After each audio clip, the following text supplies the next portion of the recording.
Darjeeling, the queen of hills. ভারতবর্ষের অন্যতম এবং পশ্চিমবঙ্গের সবথেকে জনপ্রিয় শৈল শহর হল দার্জিলিং।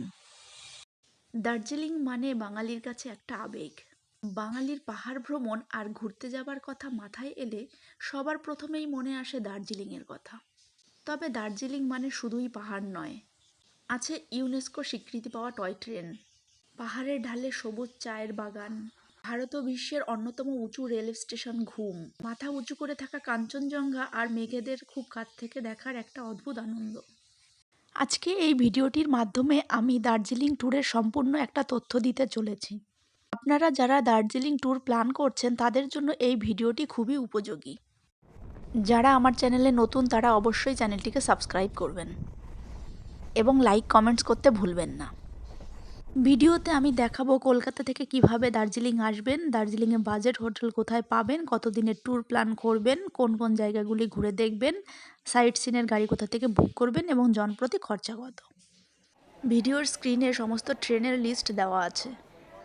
শিয়ালদা হাওড়া থেকে যেমন ট্রেনে আসতে পারেন, তেমনি কলকাতা ধর্মতলা থেকে এসি ভলভো বাসে করে দার্জিলিংয়ের প্রবেশদ্বার শিলিগুড়িতে পৌঁছে যেতে পারেন।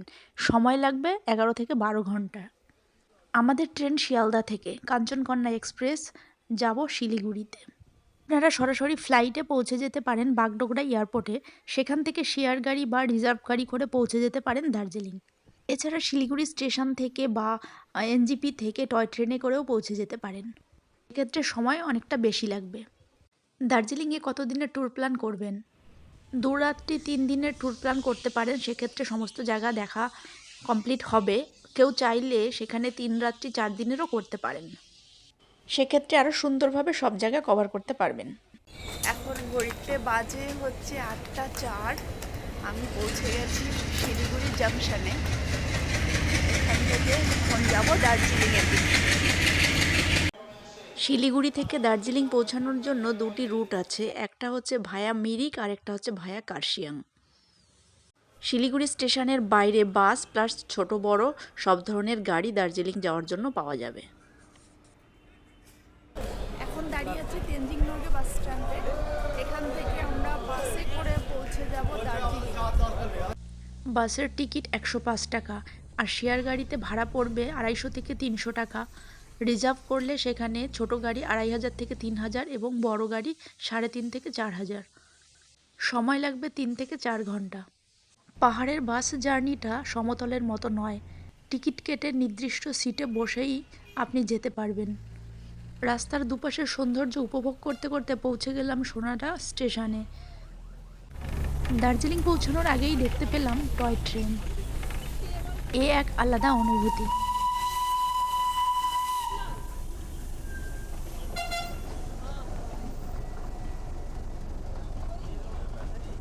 চলে এসেছি দার্জিলিং বাস স্ট্যান্ডে। দার্জিলিংয়ে বাজেট হোটেল কোথায় পাবেন? আপনারা চাইলে ম্যালের কাছে হোটেল নিতে পারেন, আর আমাদের হোটেলটা ম্যাল থেকে একটু নিচের দিকে, তাই ভাড়া এখানে অনেকটাই কম। এখান থেকে ম্যালে যেতে 5 থেকে 7 মিনিট সময় লাগবে হেঁটে। রুমে এসে ফ্রেশ হয়ে লাঞ্চ সেরে বেরিয়ে পড়ুন পায়ে হেঁটে নিয়ারেস্ট প্লেসগুলো দেখতে। এখানে এসে কোন কোন জায়গাগুলি ঘুরে দেখবেন? হাই, পুরীতে একদম জমে গেছি। এখন আছি দার্জিলিংয়ের চকবাজারে। 7 ডিগ্রি টেম্পারেচার এখানে এখন, প্রচণ্ড ঠান্ডা। হাঁটছি একটু ম্যাল রোডের দিকে যাবো। আমাদের ট্যুরটি যেহেতু 2 রাত 3 দিনের, তাই একদমই সময় নষ্ট না করে প্রথম দিনেই বেরিয়ে পড়েছি কাছাকাছি প্লেসগুলো দেখতে। চলে এসেছি ম্যালে। সুদূর অতীতে দার্জিলিং ছিল সিকিমের অংশ। ব্রিটিশরা এদেশের প্রচণ্ড গরম থেকে বাঁচতে দার্জিলিংকে তাদের গ্রীষ্মকালীন আবাসস্থল হিসাবে গড়ে তোলে। পরবর্তীকালে দার্জিলিং বেঙ্গল প্রেসিডেন্সির গ্রীষ্মকালীন রাজধানী হিসাবেও গড়ে ওঠে। আর যার জন্য দার্জিলিং বিশ্ববিখ্যাত, সেই চা চাষের সূত্রপাতও কিন্তু ব্রিটিশদের হাত ধরেই, অর্থাৎ মূলত ব্রিটিশদের দ্বারাই এই দার্জিলিং শহরের জন্ম ও ক্রমশ বেড়ে ওঠা। এই ম্যাল থেকেই এখানকার কিছু স্ন্যাক্স টেস্ট করলাম।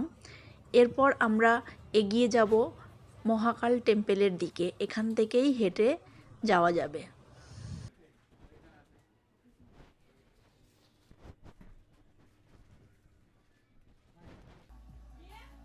আমরা তাজ থেকেই সামান্য কিছু খেয়ে নিলাম, কারণ ম্যালের পাশে যে স্ট্রিট ফুডের স্টলগুলো সেগুলি 4টের পরেই খুলবে। মহাকাল মার্কেটের ভেতরের রাস্তাটা দিয়ে হেঁটে চলেছি মহাকাল টেম্পেলের দিকে। এখান থেকে চাইলে শপিংও করা যেতে পারে। সিঁড়ি দিয়ে বেশ কিছুটা ওপরে উঠতে হবে। পাশের পাইন গাছগুলোকে দেখতে লাগছে ভীষণই সুন্দর। এখানে একটি কথা মনে রাখবেন, সমতলের রাস্তার মতো কিন্তু পাহাড়ি রাস্তাগুলো নয়। উপরের দিকে উঠতে বেশ কষ্টই হয়।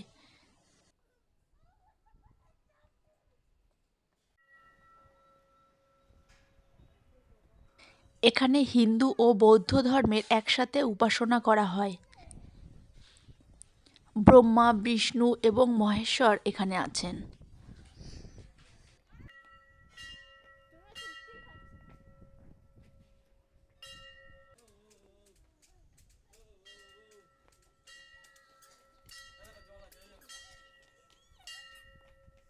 পুরো মন্দির চত্বর রং বেরঙের মন্ত্রলিখিত পতাকায় সুসজ্জিত।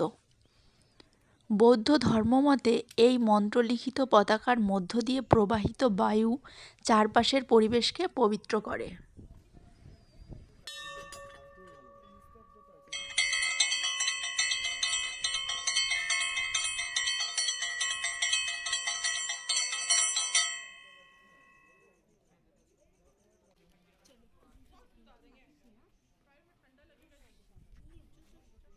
এখানে চারপাশে দেখতে পাবেন অনেক প্রেয়ার হুইল।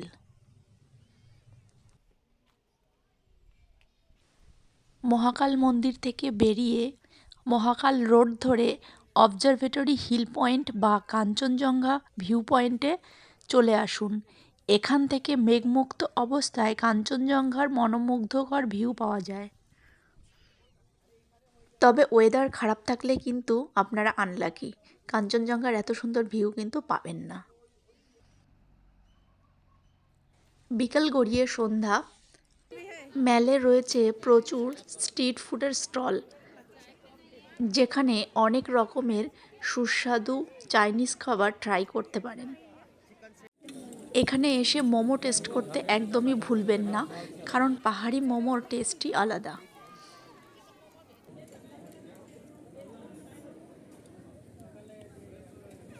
আমিও এখানে সব রকমের খাবারই টেস্ট করলাম।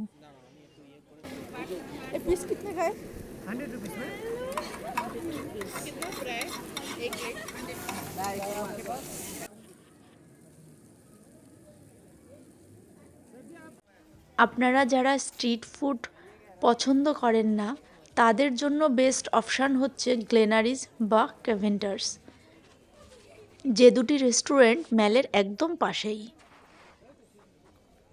ম্যাল থেকে বেরিয়ে হোটেলে ফেরার আগের সবথেকে গুরুত্বপূর্ণ কাজ হচ্ছে পরের দিনের সাইট সিনের জন্য গাড়ি বুক করে রাখা। আপনারা চাইলে হোটেল থেকেও পরের দিনের সাইট সিনের জন্য গাড়ি বুক করে রাখতে পারবেন। এখানে সাইট সিইংয়ের জন্য গাড়ি ভাড়া স্ক্রিনে দেওয়া চার্ট অনুযায়ী নির্ধারিত হয়। আপনারা চাইলে আলাদা আলাদা পয়েন্ট ভিউতে না গিয়ে একেবারে মিক্স পয়েন্ট ভিউ হিসাবে ঘুরতে পারেন। সেক্ষেত্রে ড্রাইভারের সাথে ভাড়া নেগোশিয়েট করে নিতে পারবেন। সাইট সিনের গাড়ি কোথা থেকে বুক করবেন? ক্যাভেন্টাসের সামনে এবং চকবাজার আর বাস স্ট্যান্ডের থেকে প্রচুর শেয়ার গাড়ি এবং রিজার্ভ গাড়ি পেয়ে যাবেন। সকাল এখন 4টে মতো বাজে, টেম্পারেচার 3 ডিগ্রি। এখন চলেছি টাইগার হিলের উদ্দেশ্যে। প্রচণ্ড ঠান্ডা। 3 পয়েন্টসের জন্য ছোট গাড়ি ভাড়া পড়বে মোটামুটি 1500 থেকে 1800 টাকা, তবে শেয়ারে গেলে সেটা 300 টাকাতে হয়ে যাবে। 3 পয়েন্ট সাইট সিইং মোটামুটি সকাল 8টার মধ্যে শেষ হয়ে যায়। এরপর আপনি যে যে পয়েন্টে যেতে চান তার কথা ড্রাইভারকে বলে একটা মিক্সড প্যাকেজ নিয়ে নিন। ভোর 4টের সময় বেরিয়ে পড়তে হবে টাইগার হিলের উদ্দেশ্যে। টাইগার হিল থেকে সূর্যোদয় এবং কাঞ্চনজঙ্ঘার রং পরিবর্তনের খেলা দেখে আপনাদের নিয়ে আসা হবে বাতাসিয়া লুপে। বাতাসিয়া লুপ ভালো করে ঘুরে সেখান থেকে নিয়ে আসা হবে ঘুম মনস্ট্রিতে। এই 3টি জায়গা ঘুরে আপনারা চলে আসুন হোটেলে। এবার স্নান করে ব্রেকফাস্ট করে আবার বেরিয়ে পড়ুন নতুন সাইট সিইংয়ে। তবে আমরা 3 পয়েন্টের মধ্যে টাইগার হিল আর Japanese temple and Peace Pagoda নিয়েছি। এখানেই আপনাদের বলে রাখি, যত ভোরে বেরোতে পারবেন গাড়ি ততই ওপর অবধি যেতে পারবে, না হলে ভিউ পয়েন্টে পৌঁছাতে আপনাদের বেশ খানিকটা হেঁটে ওপরে উঠতে হবে। আমরা সূর্যোদয় দেখতে এসে অস্তগামী চাঁদকেও দেখতে পেলাম।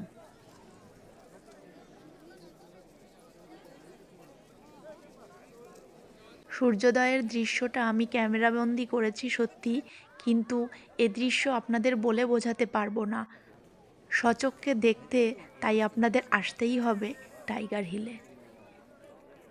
আমরা সত্যিই খুব লাকি, ওয়েদার ভালো থাকার কারণে কাঞ্চনজঙ্ঘার এত সুন্দর একটা ভিউ পেলাম।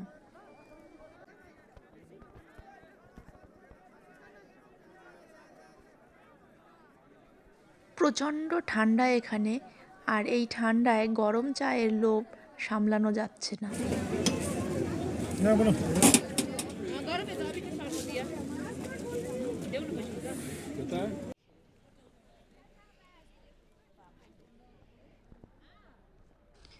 টাইগার হিল থেকে নিচে নেমে দেখতে পেলাম রাস্তার দুপাশে বরফ। সত্যিই আমরা খুব লাকি, এমন ভিউ পেলাম।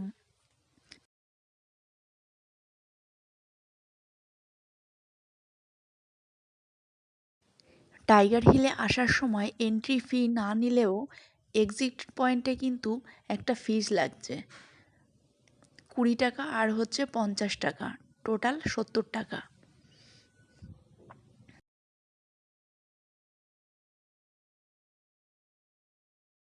এবার আমাদের গাড়ি চলেছে জাপানিজ টেম্পল আর পিচ প্যাগোডা দেখতে। 1972 সালে এটি নির্মাণ করা হয়। এখানে প্রেয়ারেও আপনি অংশগ্রহণ করতে পারবেন। মন্দিরের পাশেই রয়েছে শান্তি স্তূপ। পিস প্যাগোডা কিন্তু সমস্ত ধর্মের মানুষের মিলন ও বিশ্ব শান্তির বার্তা পৌঁছানোর জন্য স্থাপিত।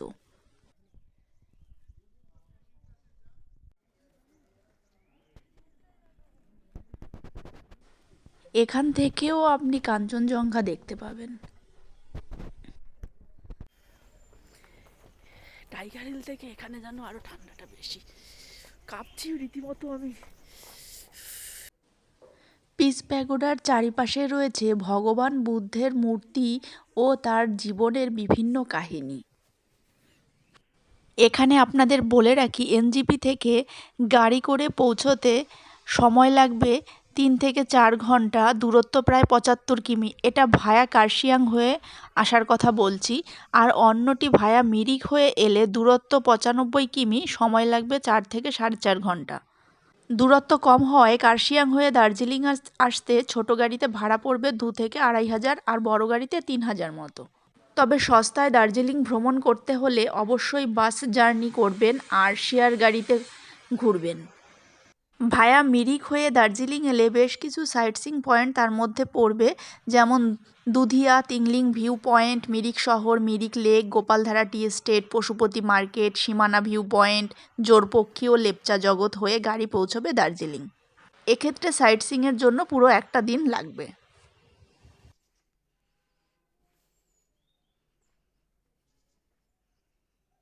শান্তিস্তূপের উপর থেকে দার্জিলিং ও কাঞ্চনজঙ্ঘার অসাধারণ ভিউ পাওয়া যায়। এবার আমরা হোটেলে ফিরে এসে ব্রেকফাস্ট সেরে নিলাম।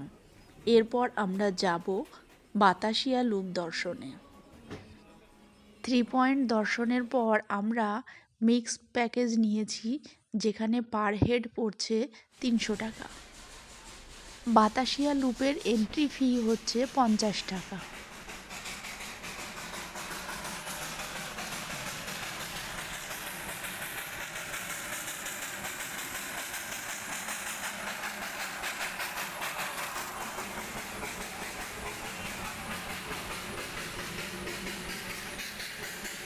দার্জিলিং থেকে ঘুম পর্যন্ত যেসব টয় ট্রেনগুলির জয় রাইড হয়, সেগুলি কিন্তু এই বাতাসিয়া লুপ হয়েই তারপর তাদের গন্তব্যে পৌঁছায়।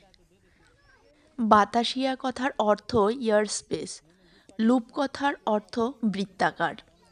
এখানে পাহাড়ের ঢালে টয় ট্রেনের পক্ষে ওঠা সম্ভব নয় বলে টয় ট্রেন গোল আকারে ঘুরে এই ঢালজনিত সমস্যাকে এড়িয়ে সামনের দিকে এগিয়ে চলে।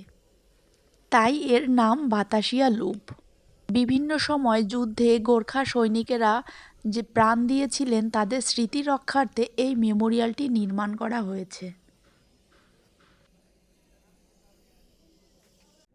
এখানে এসে 50 টাকার বিনিময়ে বাইনোকুলারের সাহায্যে কাঞ্চনজঙ্ঘা এবং দার্জিলিং শহরকে আরও স্পষ্টভাবে দেখতে পাবেন।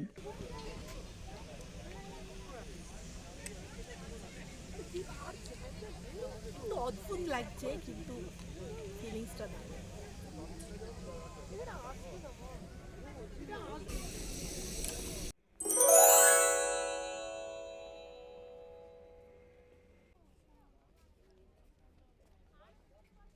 টয় ট্রেনের লাইনটিও বেশ চমৎকার, শুধুমাত্র একটা সাইকেলই মাঝখান দিয়ে চালিয়ে যাওয়া যাবে, এতটুকু জায়গা। এবার চলে এলাম দার্জিলিংয়ের সবথেকে পুরনো মনেস্ট্রি দেখার জন্য। এখানের সবথেকে পুরনো বুদ্ধিস্ট মনেস্ট্রি হলো এই ঘুম মনেস্ট্রি।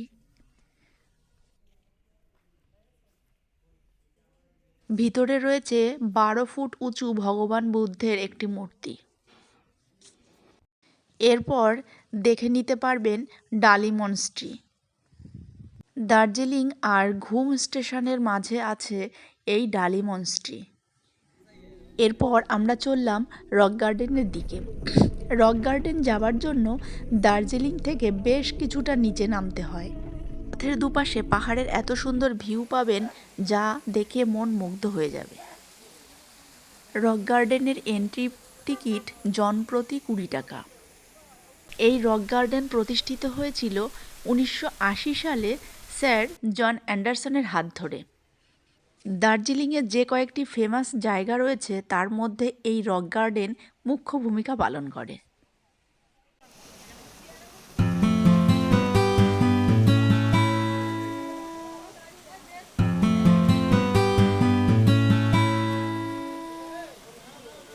পাহাড়ের ঢালে ধাপে ধাপে নেমে আসা চুন্নু ওয়াটারফলসকে কেন্দ্র করে এই গার্ডেন সেজে উঠেছে।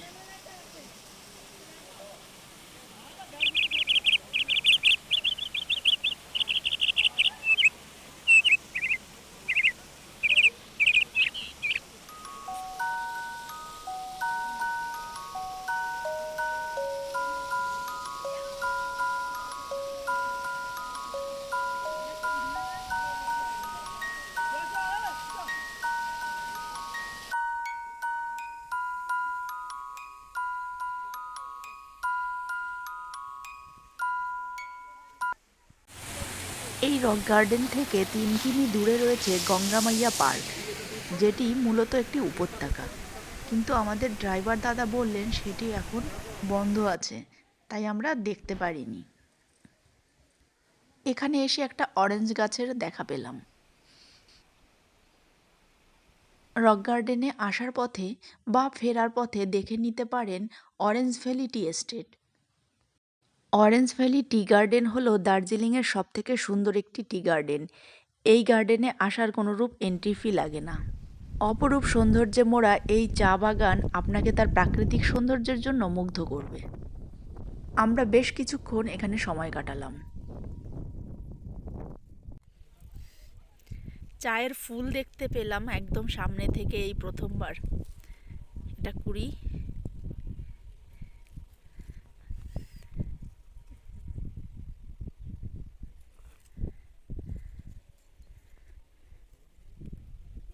পাতাগুলো খুব শক্ত শক্ত। এরপর আমাদের গাড়ি এগিয়ে চলল দার্জিলিং জু এর দিকে। আবার উঠে এলাম ওপরে। জুতে প্রবেশ করতে গেলে আপনাদেরকে বেশ খানিকটা উপরে উঠতে হবে। এখানে প্রবেশ মূল্য ইন্ডিয়ান সিটিজেনদের জন্য 110 টাকা, আর ফরেনার হলে তাদের জন্য 180 টাকা। এখানে এসেও আপনারা দেখতে পাবেন রয়্যাল বেঙ্গল টাইগার, এছাড়া পাহাড়ি জন্তু জানোয়ার। তার মধ্যে উল্লেখযোগ্য হল mountain deer, blue sheep, snow leopard, black sheep, red panda ইত্যাদি।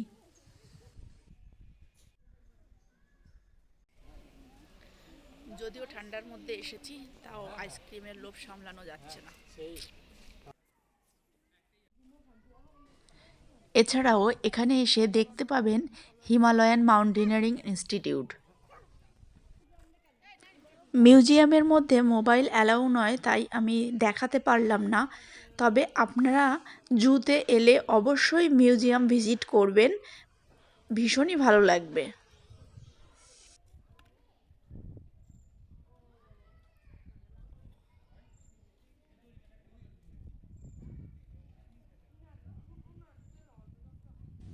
আর একটু উপরে উঠলেই দেখতে পাবেন বিশ্ব বাংলা মিউজিয়াম, যেখানে তেনজিং নোরগের সমাধিও দেখতে পাবেন। আর একটু নিচের দিকে এসে দেখতে পাবেন Bengal natural museum.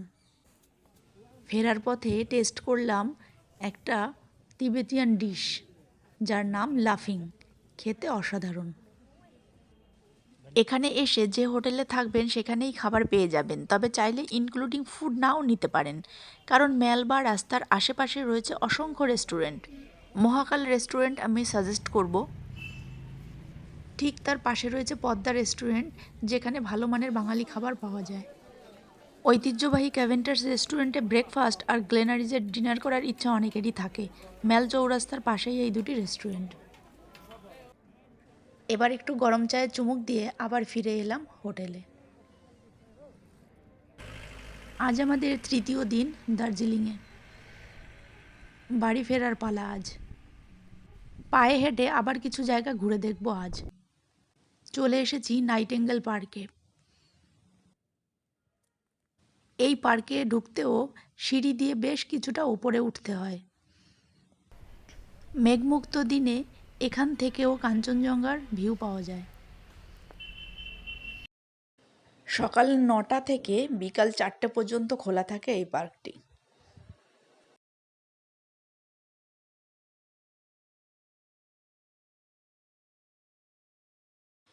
Nightingale park ঘুরে এবার আমরা চলে এলাম হ্যাপি ভ্যালি টি গার্ডেনে। আবার যেতে হবে বেশ খানিকটা নিচের দিকে। অরেঞ্জ ভ্যালির মতো এই টি গার্ডেনটিও বেশ সুন্দর।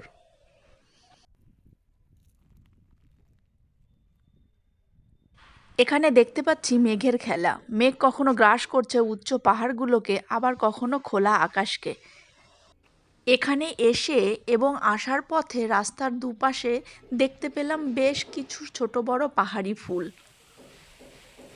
যেগুলো দেখতে ভীষণ সুন্দর। আর ক্যামেলিয়া ফুলের সৌন্দর্য তো আলাদা করে বলার কিছু নেই, দারুণ দেখতে। এবার বলবো দার্জিলিংয়ে জনপ্রতি খরচ কত। আমাদের 5 পার্সনের গ্রুপ ছিল, কিন্তু আমি এখানে জনপ্রতি হিসাব দিয়েছি। দার্জিলিং ভ্রমণের বিশেষ কিছু প্রয়োজনীয় টিপস আমি স্ক্রিনে দিয়ে দিলাম। আমার এরকম ভিডিও আরও পেতে অবশ্যই আমার চ্যানেলটিকে সাবস্ক্রাইব করবেন।